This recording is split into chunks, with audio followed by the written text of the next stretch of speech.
It's very normal to feel like you lack the ability to come up with interesting ideas that most other people seem to have. I think that's something that most people, if not all people, experience. For me, I found that when I do ChromaCore, the month-long art challenge I've been doing each year, I can make so much stuff that I feel proud of idea-wise, and then I'll spend the rest of the year puzzling over what to do and where to start. The reason for this is because it's much easier to pull a creative idea from a basic premise than pulling one from thin air. That's why challenges like Inktober and ChromaCore can be so helpful.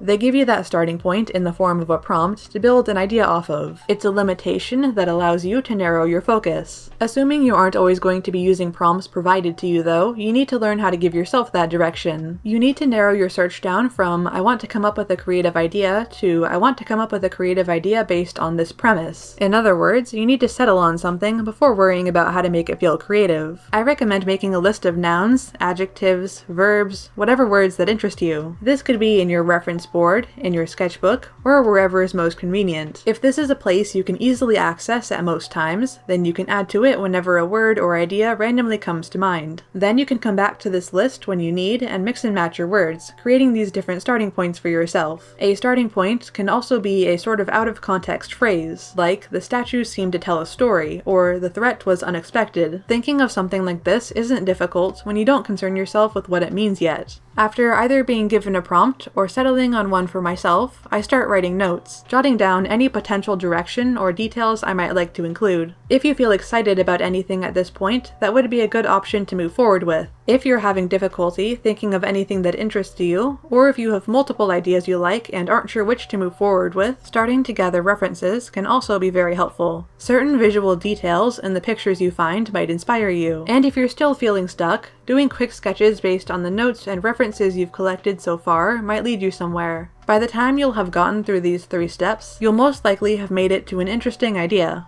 Making the habit of being observant about the things you see as you just live life will also give you more to work with. These things you pay attention to can be pretty random, like a plastic water bottle or a cool-looking leaf on the ground. Museums can be a good place for finding and getting pictures of unusual reference like this, but also just anywhere you happen to be. If you are someone who likes to do creature designs, you might think that something like a kiwi fruit wouldn't be applicable, but finding inspiration in unexpected places is often what allows a design or concept to stand out from everything else. If you find yourself freezing in front of a blank white canvas often, or pausing a lot in the middle of a drawing because you can't decide where to take it, there's a certain way of practicing that can help. Start drawing and aim to fill up a page without giving too much thought to what you draw. Keep putting down lines and making decisions as you go, rather than freezing to think about your next move. Getting better at this makes making choices more confidently much easier. You may have an idea that you like, but have the concern that it's been done already. This is something I used to worry about a lot, but I think that even if someone else has coincidentally had the same idea as you, no one will approach it the same way you would. The combination of your style and specific design choices will make your take on the idea unique.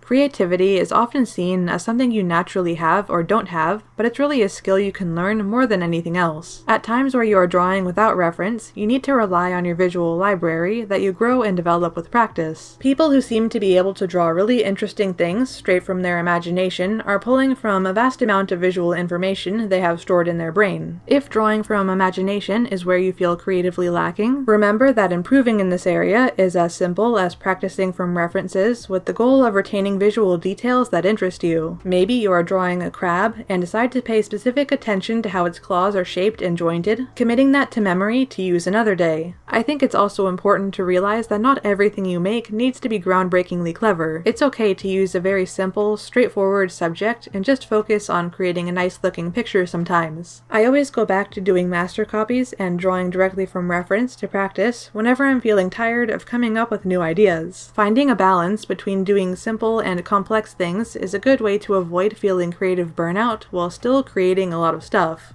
Here are some related videos. Thanks for watching!